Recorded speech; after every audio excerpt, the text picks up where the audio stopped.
Thank you.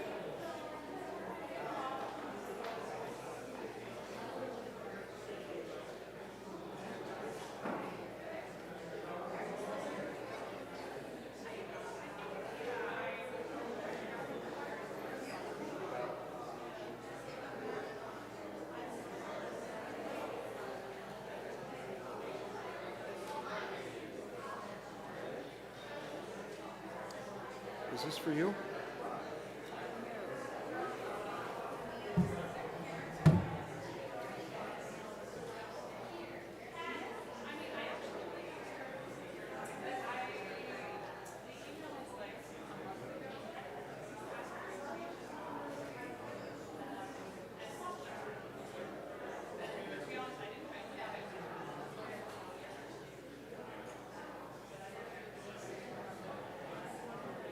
I think that was from the wedding yesterday. Yeah, looks like they have. Yeah, in French. Ooh. Yeah, Looks like exactly.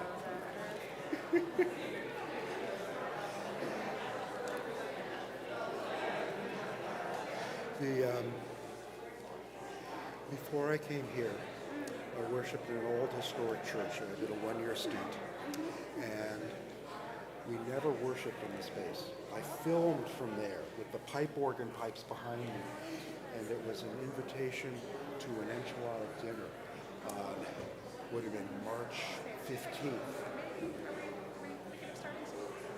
No, we're just going to pop up. That sounds lovely. We'll just let everyone check. I was just thinking that it looks like everyone's here. I think everyone's here. So what's working okay? Well, except for that, yeah.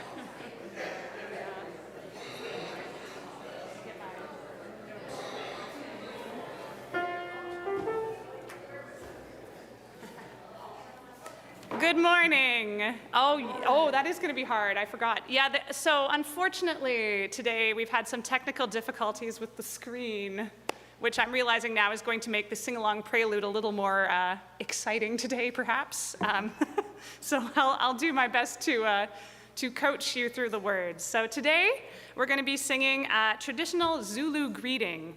This is the same thing we did last week. It's called Sawabona. So maybe we can try speaking that first since we don't have the words. Sawabona.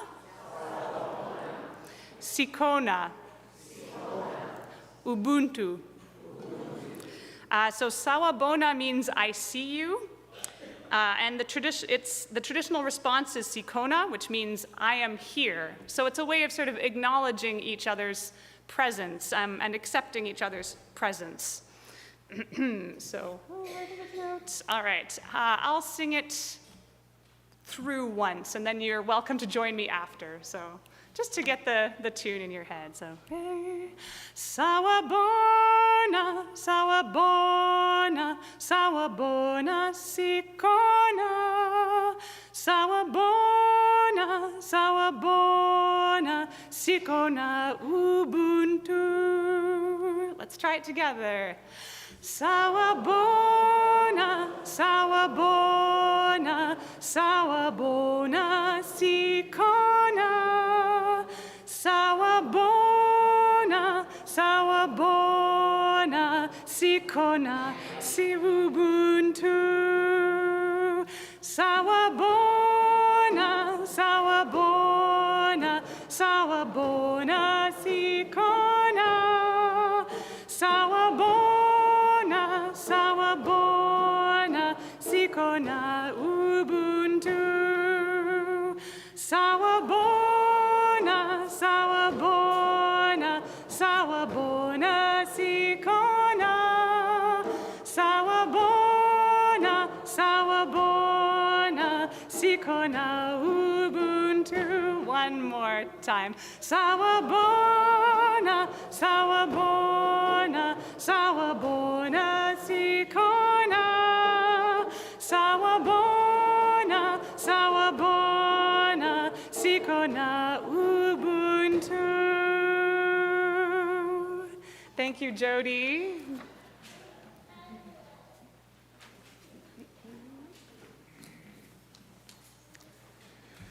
Thank you, Jody, and thank you, Jen. Bonjour tout le monde. Welcome everyone to the First Unitarian Congregation of Ottawa. Whether you are here in Worship Hall or watching from wherever you may be, you are welcome. And as you noticed and Jen said, we're going old school without the projector and the screen this morning. We will be fine. I'm the Reverend Eric, the congregation's lead minister. And I'm Chris, your worship associate this morning.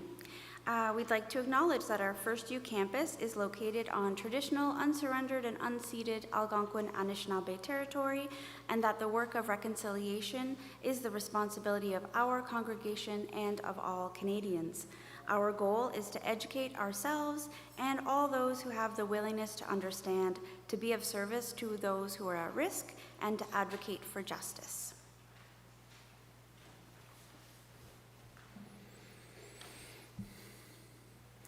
As mentioned last Sunday, a week ago Friday, we hosted the Unitarian House of Ottawa's 40th anniversary celebration. In appreciation of what Unitarian House next door, we've asked its director, Melanie Lefebvre, to be with us today. Melanie has provided some bio materials. She is originally from Quebec and pursued her post-secondary studies in French at the University of Ottawa. She graduated in 2002 with a degree in nursing and has been working in the seniors housing industry for longer than she cares to admit. And here's in parentheses with some whiteout, 25 years. Sorry, Melanie. Comes with the territory, I'm afraid. She's been happily married to her husband, Craig, for 16 years and is mother of 2 beautiful children, Justin, 14, and Emma, who is 13. Our offering this morning will be given in its entirety, unless you mark pledge, to Unitarian House's Retirement Living Residence Assistance Fund, but all in good time. For now, let us join our voices in song once more. Please rise in body or spirit as we sing together the first, third, and fourth verses of May Nothing Evil Cross This Door, which is number 1 in our gray hymnal.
To have so many helpers. What a wonderful way to start the day.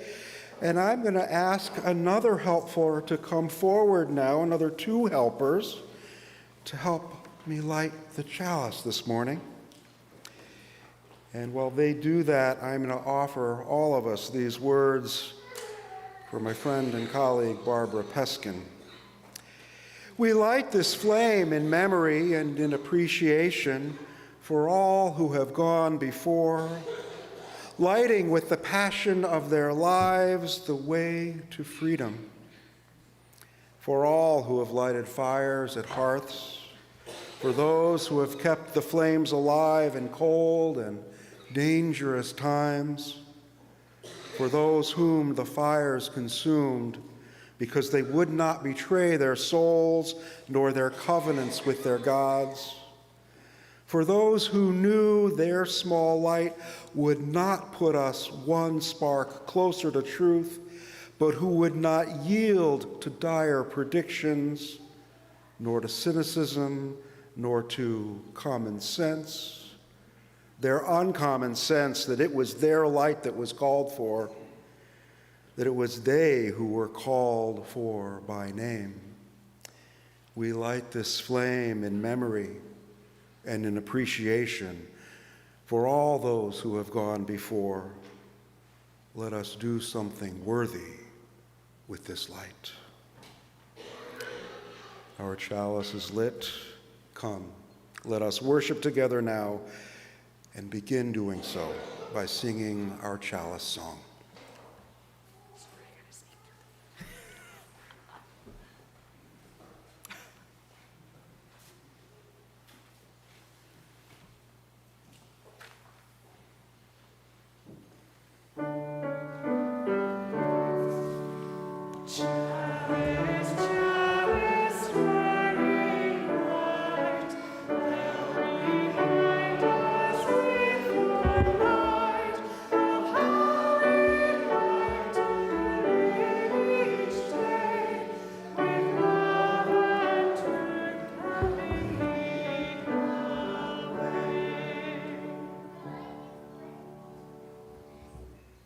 Good morning, everyone. I am Jody McIntosh, and I am your Director of Religious Exploration.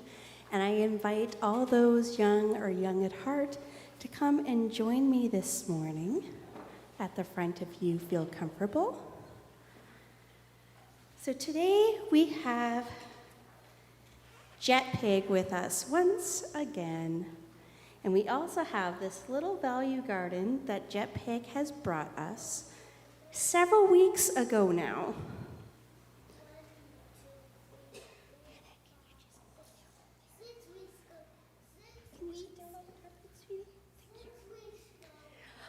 Leonard tells us it came 6 weeks ago because we have 6 sticks planted.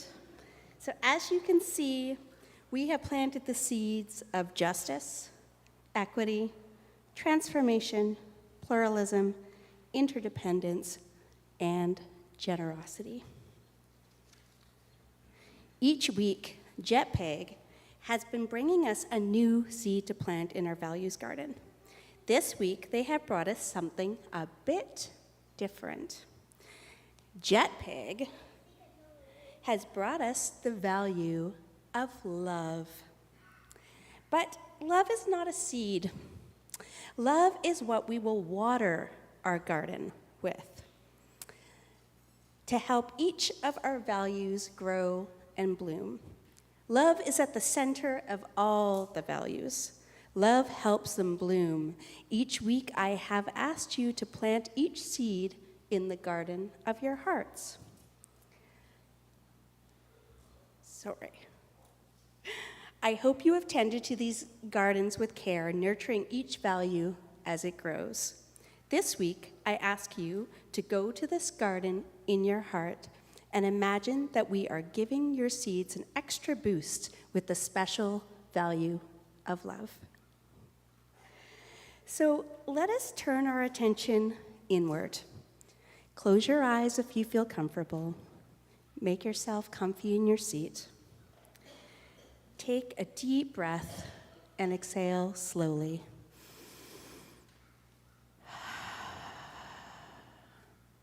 Now I want you to imagine the garden of your heart, a sacred place where the seeds of our shared values have been planted.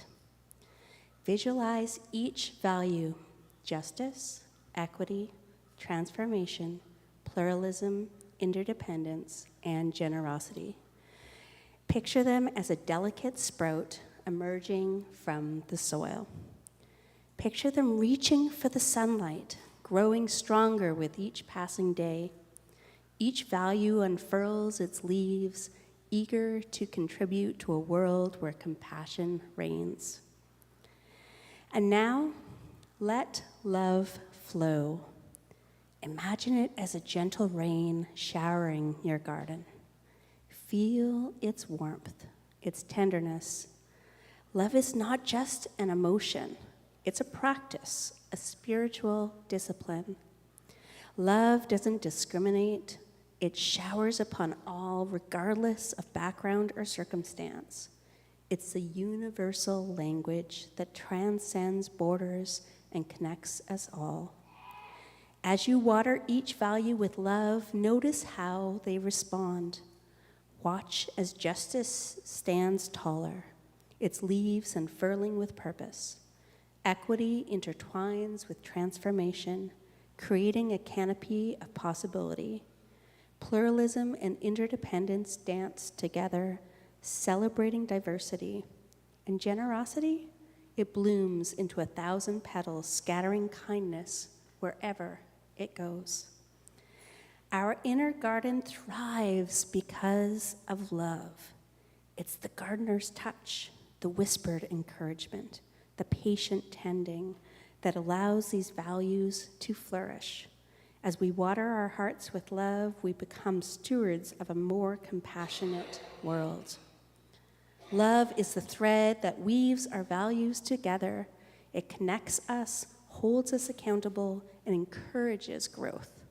As we nurture our inner garden with love, we also extend it outward to our community and to our world. Now take a few more gentle breaths, feeling the love within you. When you're ready, open your eyes, knowing that this practice of love will continue beyond this moment. Now, let us water our value garden with the love that Jet Pig has brought us.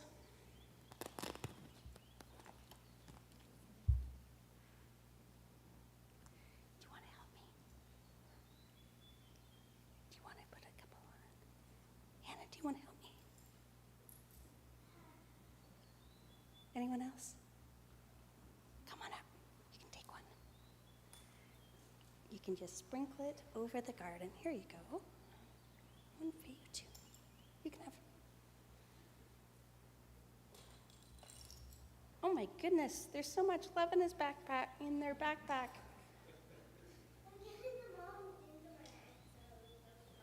Okay, now sprinkle them on. It's raining on our garden with love.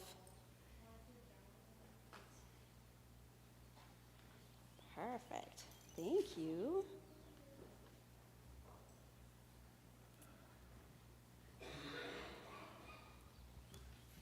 Thank you, Jet Pig. Thank you, Jet Pig, for bringing us this precious gift. And thank you for all the nurturing the garden.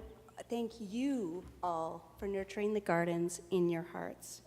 May love continue to flow season after season through the roots of our shared values. Now, please join us next week for a special multi-generational service where we will see how our garden has bloomed after it's been watered with love. We have been working hard on crafting a wonderful family-friendly service that we hope everyone will enjoy. Thank you. So we will now sing Our Children on Our Way. If you can create our arch for our children to go under, thank you.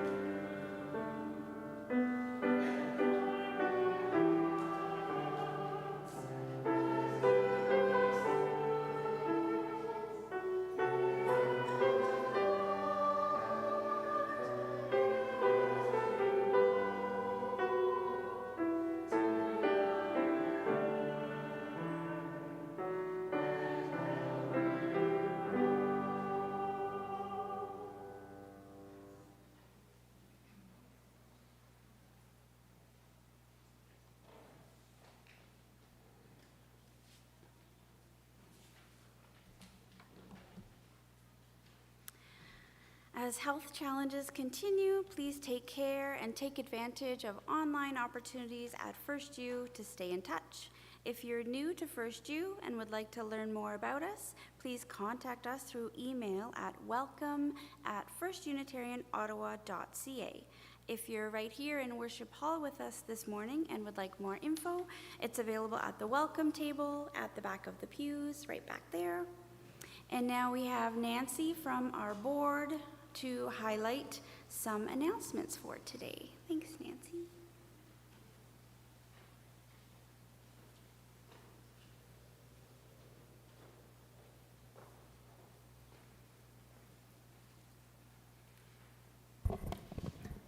Bonjour tout le monde. The FirstU board is looking for persons of interest in serving on the board of the new organization being created with their partners to manage the 16-story building that is part of a campus redevelopment project. Information was sent Friday to all congregation members in an email blast. It is also available on the membership page on the FirstU website. Some printed copies are also available today at the welcome table at the back of the worship hall. Regarding the multi-faith housing initiative, recently the Tulipathon fundraiser, Marie Prevost, there's Marie, will be in the fellowship hall following the service today and next Sunday to collect donation, check, or cash for this year. Next Sunday is the last chance you have to give a check or cash. The option to donate online using the link on the EUU is available until June 30th. Join the Embracing Diversity Committee, the EDC, tomorrow, June 10th at 7 p.m. for the online Pride planning meeting, where they will plan FirstU involvement in this summer Ottawa Capital Pride Week, the parade and the community fair, as well as our annual Pride service. All are welcome to attend. Email diversity@firstunitarianottawa.ca for the Zoom link. From the Environmental Action Group, June is here. The Congregation Climate Action page has a lot of new information. There's 3 good news items and information on our new Enviro advocacy. Check the Climate Action page on the Congregation website. And now a special announcement from Lisa Sharp on behalf of our Justice and Equality Action Group. Good morning. So I love what Jody said, love as a spiritual practice. Since the pandemic, grocery prices have risen at an alarming rate. Some of our congregants are having a hard time making ends meet. Some of our young adults, our seniors, and some families. Last summer, our group started a grocery support program for members of our Ajaski program and their families. That included a grocery purchasing program and making frozen meals for them to take home. And I really want to thank everyone here who helped with that, because their ongoing help is amazing. And this summer, we are expanding our project to phase 2, and we're going to expand the program to our participants of our church. And how can you help? Well, I brought a prop here. We've got this generosity challenge going on. It started last week, and we are asking people to make a commitment to donate 1 item of food per week. So anytime you come here, bring something. And in fact, we're going to treat it like a scavenger hunt. So we've got a sheet at the back by the blue bin, and it's like a checklist with categories of food. And if you can scratch them all off in the next, I'll say few months, because it's going to be till at least the fall, you can put your name on and submit it, and you can have your name in a draw to win tickets to a Harmony concert, 2 tickets in the fall, which have been donated. And we're trying to get a good kickoff to our grocery support program, and we really hope that everybody can participate. There will be the blue bin on Sundays sitting there, but also there's a shelf in the grow tower room where the lettuce is. There's a new shelf in there that's going to be labeled Grocery Support Program. And we're going to kick off the opening of this program for congregants on June the 30th. So that's just a couple of weeks from now. So help us get this program started. We'd really appreciate that. Oh, and by the way, if you think this is too much work, hey, we take cash donations or checks or email transfers. And all you have to do, if you're sending it by email transfer or by check, mark it either Food Program or JEAG, which is the Justice Equality Action Group. Because that way we'll get the money and we'll buy groceries with it. Thanks a lot. Thank you, Lisa.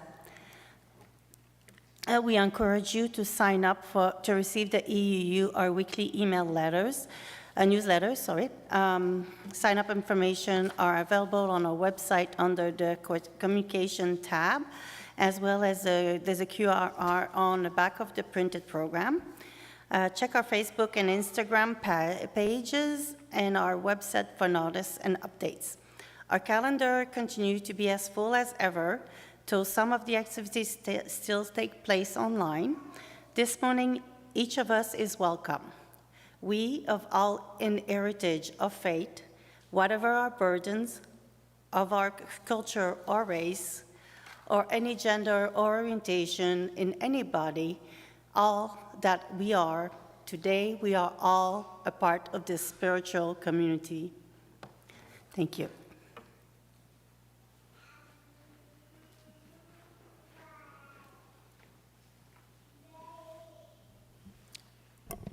Each week we pause in our time together in recognition of the joys and sorrows in our lives and across the globe. We honor our celebrations and challenges by placing stones in bowls of water. As the ripples extend outward, imagine them continuing out beyond these small bowls before us, out through and past our pews, out into the larger community of all. Thank you, Chris. A stone of love and appreciation this morning for someone we don't see as often as we used to, though we still think about often, Joycelyn. While at 93 she gets out less often, Joycelyn remains vital and in touch with friends and family daily. Her presence is still with us. And another stone, make it two, of love and appreciation for all those staff and residents alike who make the Unitarian House of Ottawa the truly spectacular place that it is. And another stone, in a spirit of deep appreciation, let us honor those of the greatest generation who risked, if not gave, everything on Juno Beach in Normandy 80 years ago this week. Their bravery helped shape the world for the good. And now, any of you who would like to, please come forward. Drop any stones you feel the need to. Please come forward at this time.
That last stone I placed, as always, is for all that remains in the silent sanctuary of our hearts. Carrying cards for Joycelyn and the Unitarian House of Ottawa are at the back hall for us to sign. Even if you don't know Joycelyn or anyone currently living at Unitarian House, sign anyway. Even if you don't know them, this is a way for us to extend our love, care, and appreciation of those who have given so much to keep this community as truly vital as it is. And now, let us move into a time of stillness and reflection. After several moments, Jen will bring us back together through the gift of music.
Our reading this morning is called Betting on Futures.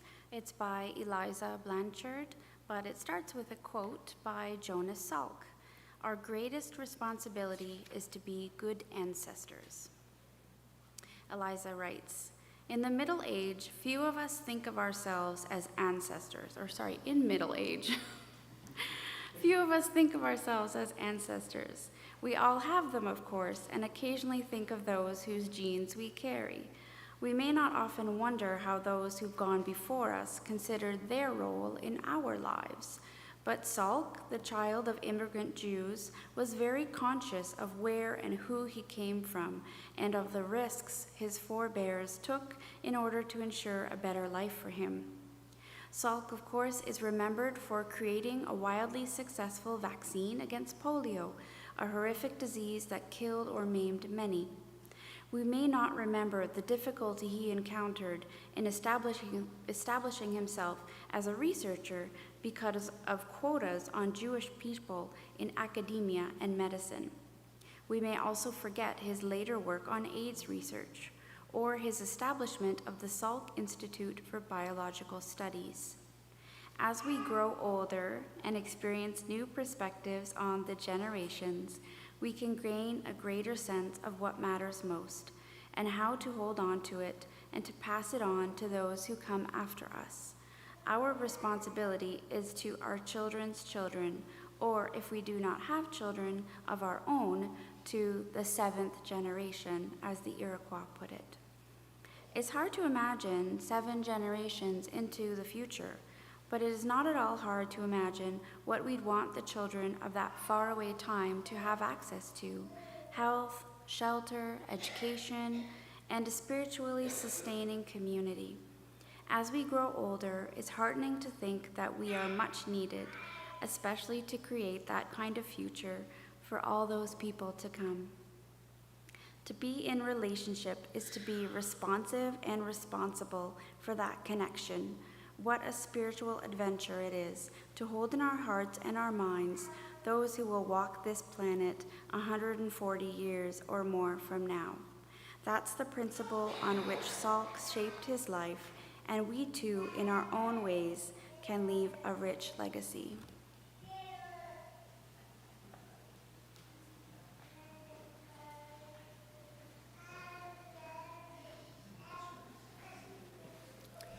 Appropriate accompaniment. Thank you, Chris. And Melanie, I hope you won't mind if I begin my remarks before you come forward with what I said at the Unitarian House of Ottawa's formal 40th anniversary celebration a week ago Friday. At the back of this worship hall, staring me in the face every single Sunday, is a bust of Lada Hishmanova, who I would argue did more to make the term Unitarian known across Canada than anyone else, including all of my Unitarian Universalist colleagues. A refugee from war-torn Europe, she concerned herself with making sure there was care for those who were most at risk, children and the elderly. Unsurprisingly, her values informed the bedrock of this faith community. When we outgrew our former home on Elgin Street and moved here to this space in the late 60s, we set our sights on both childcare and care for our seniors. River Parkway Children's Center was established first, and then the Unitarian House of Ottawa was incorporated in early 1975. Of course, nothing of this scope is manifest overnight. Groundbreaking didn't take place until March of '83, with Jackie Holzman in attendance as the city's youngest ever alderman. Today, we celebrate 40 years of occupancy, 40 years of vitality, 40 years of hopes and dreams. 40 years in which mountains have risen and are slowly receding. 40 years of hope as we look forward to chapters yet to come. I hope that those words help set the stage then and now again this morning. Thank you for being here with us again. I'll admit to you that when I began my time with First Unitarian, I didn't know what sort of relationship the congregation had with the Unitarian House of Ottawa. It was clear what sort of relationship the Unitarian House hoped for. The luncheon and party out in the courtyard you hosted to welcome my wife and I was warm, welcome, and heartfelt. I keep the welcome mat you gave me in front of my office door. It's just a little the worse for wear. We first met, you and I, that afternoon. You were new to Unitarian House as well, if I recall. In preparation for the 40th anniversary celebration and this talk this morning, I asked our church historian, Brian, to gather what files we have on the early days of planning that, in time, brought the Unitarian House into being. I remember just before the ceremony a week ago Friday saying to you that I'd learned that Jackie Holzman had been at the groundbreaking back in '83, which, of course, you already knew. Still, in going through the files, I was continually impressed by the determination of folks like Werner Deichel, Marlene Catterall, Bill Van Eiderson, and Lloyd Francis, among others, many others, who are aware of the unmet needs in our community, larger community, and finding ways for the needs of our seniors here in Ottawa to be better met. Local, city, and provincial levels of government needed to be engaged. Possibilities such as a dialysis center and a possible partnership with the Ottawa Hospital were considered. Should we be surprised that parking was one of the big questions back then, as it remains now? In fact, I'd like to share just a small sample from a report from January of '75 in which the congregation's Property Development Committee, and here I quote, announces the appointment of Joan Brinning as coordinator of dialogue. In this fact-finding role, Joan will be talking to individuals and neighborhood groups. The announcement continues. Do you have questions about these proposals? Whose idea is this anyway? Can't we just leave the property as it is? That was from January 75. Clearly, open and clear communication was as important then as it is today. The first documents we've unearthed about the founding of Unitarian House were from January of 74. If you have earlier ones, bring them in. I'd love to see them, and so would Brian. Unitarian House of Ottawa was incorporated, as I mentioned, in 75, and groundbreaking didn't take place until March of 83, and the house welcomed its first residents the following year. I see it as a credit to this congregation that it brought into being a much more complex institution. We don't have to deal with anything like the levels of government Unitarian House does. And Melanie, I've mentioned to you that in my early months in the congregation, I referred to both River Parkway Children's Center and Unitarian House as children of this faith community. And I've noticed a few Unitarian House residents pick up on that metaphor. Whether or not the parent and child metaphor is useful or even fair, I used it to convey that I think the relationship between our institutions is deep and important, like a family relationship. So I ask you, Melanie, how do you see the relationship between the congregation and the Unitarian House of Ottawa? What feels most accurate? What do you hope for? And before I invite you forward and hand things over to you, I want to name what may be the elephant in the room, and that is the impact our campus development plans now have on Unitarian House and its residents. I may be off by a bit, but Unitarian House hasn't asked us to bring more construction to this corner of the city. We're planning what we are to fulfill this congregation's mission in terms of reconciliation and also to bring in income the congregation needs to survive and even thrive.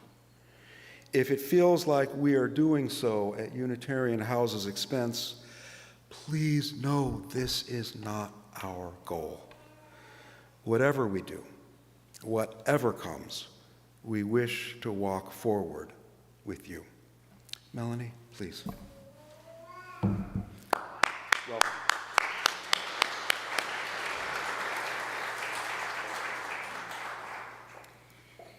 Thank you. Thank you for welcoming me to your service today and allowing me a few minutes to talk about what I think is the best place to live, work, volunteer, Unitarian House of Ottawa. On this gorgeous Sunday, I promise to be brief. As Eric mentioned, my name is Melanie Lefebvre, and I am the Executive Director for UHO. And I'm happy to be here today to tell you a little bit more about our community and some valuable programs that we offer. As Eric mentioned, we recently celebrated our 40th anniversary. It was a beautiful celebration held here at the church where it all began. We welcomed Mayor Mark Sutcliffe, who read aloud a proclamation. It stated, whereas since 1984, Unitarian House has distinguished itself as the only not-for-profit retirement community in Ottawa and affordable seniors housing provider. We proclaim May 31st as Unitarian House Day. Every year, UHO must present its books to ensure that our rent remain below 80% of market rate in order to remain compliant with our operating agreement signed 40 years ago with CMHC. So that's the Canadian Mortgage and Housing Corporation. But that's just what we do. It's not who we are. UHO is a community of people who live, work, and volunteer in a home that makes a difference in people's lives. How was UHO able to create such a sense of community? Well, for starters, community is defined by feeling of fellowship with others as a result of sharing common interests and goals.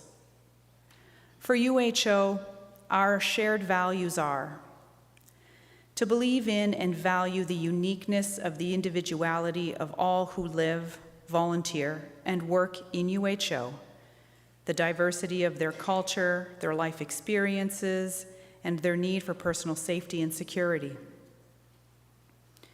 We believe that the health of our community depends on the participation of its members in our activities and management.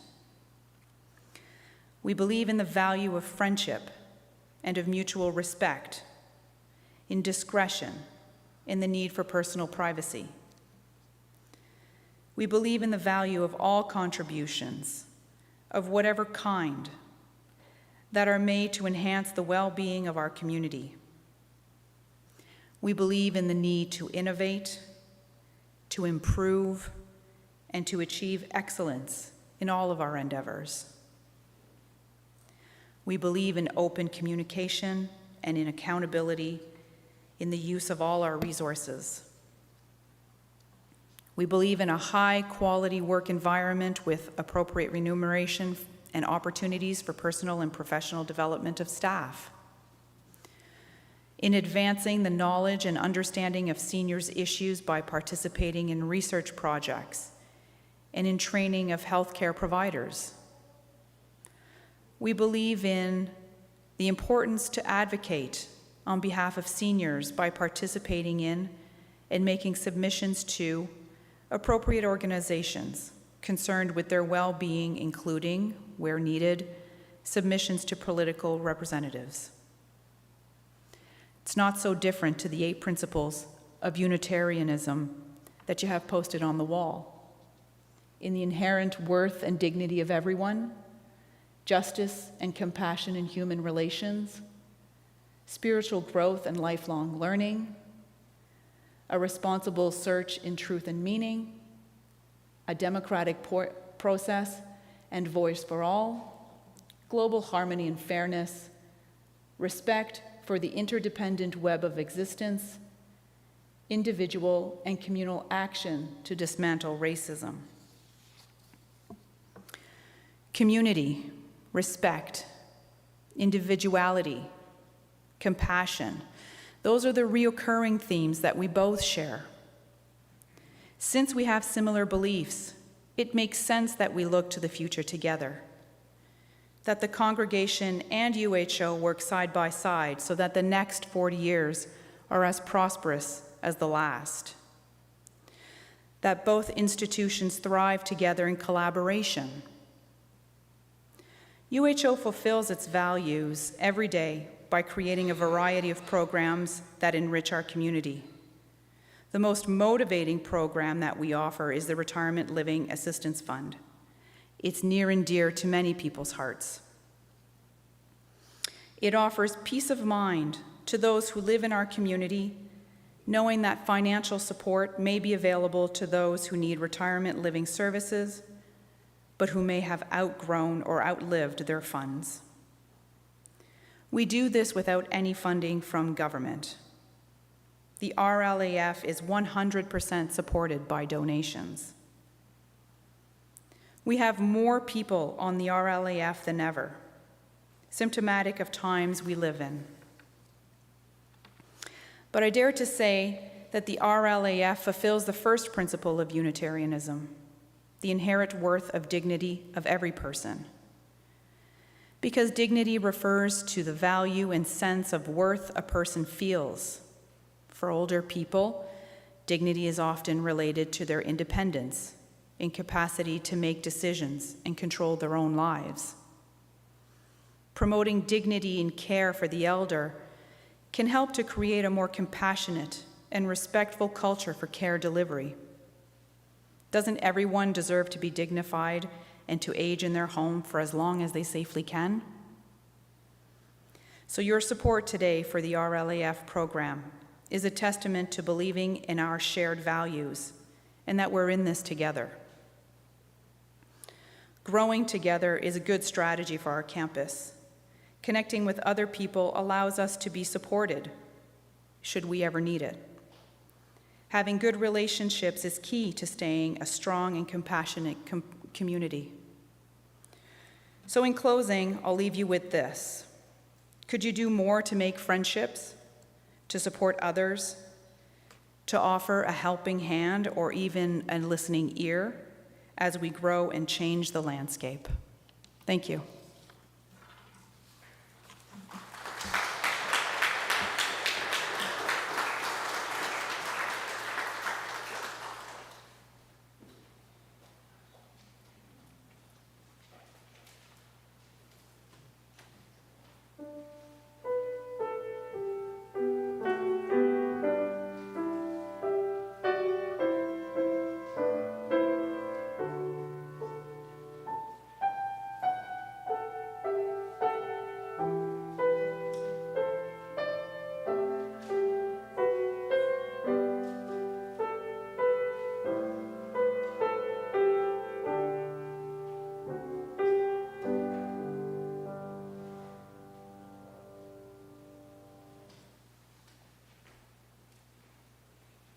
I'll invite our ushers to start passing the baskets at this time. Thanks.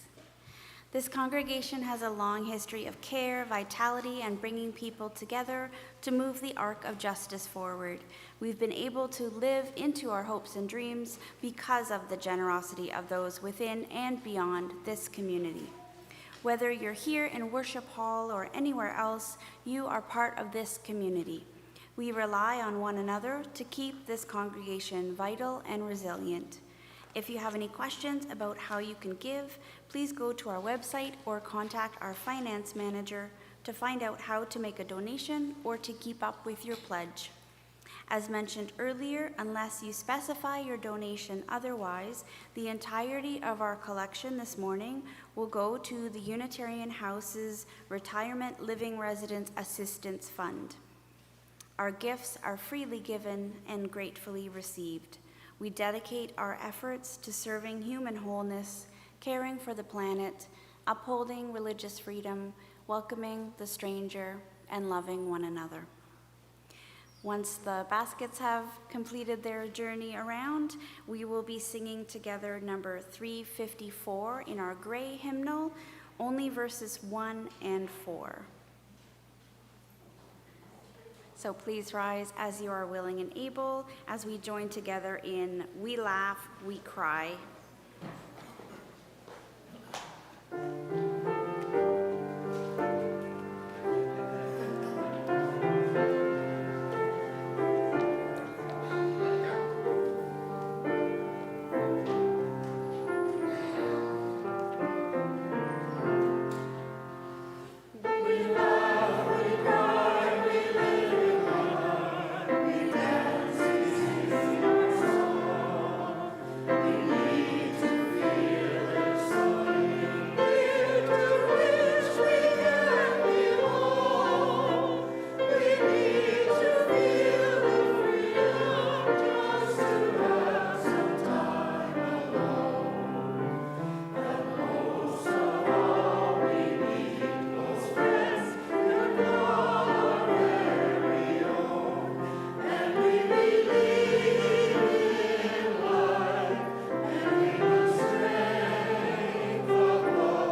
Please be seated. Before we close this time of worship and reflection, a reminder that coffee hour will begin in Fellowship Hall immediately after the service. If you are new here, still feel new, or simply welcome a really good conversation today, pick up a green mug as you enter Fellowship Hall. Doing so will help those also looking forward to a great conversation find you. And leafy greens, although the grow towers are a little thinner right now, leafy greens, courtesy of the good folks of Ajaski, are available to any of those who would like some from the grow towers in the room just off Fellowship Hall stairwell. And an additional note, next week, as Jody mentioned, we will have a multi-generational service. We will also hold our annual flower communion that day. Please bring a flower with you to share. We extinguish our chalice this morning to these words, once again from Barbara Peskin. We can extinguish this flame now because we know that in each of us glows the truth and the love to help all of us light the way together. May we carry the flame forward. Blessed are we, and blessed may we be. Go in peace. Go making peace.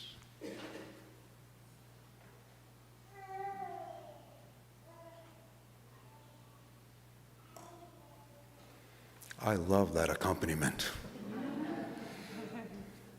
Jen, singers, will you bless us by leading us in our closing song?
To our newcomers, my apologies. I should have mentioned that we didn't have the screen, that was to the tune of 123 in your gray hymnal.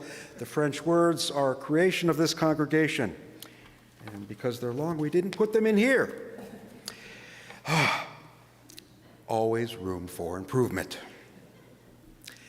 As we prepare now to leave this space, may we remember that we are a people of love, providing a place in this world for our spirit, a place that might best be called home. As now we return to the challenge of helping the world come alive in love, let us go forward in peace and making peace.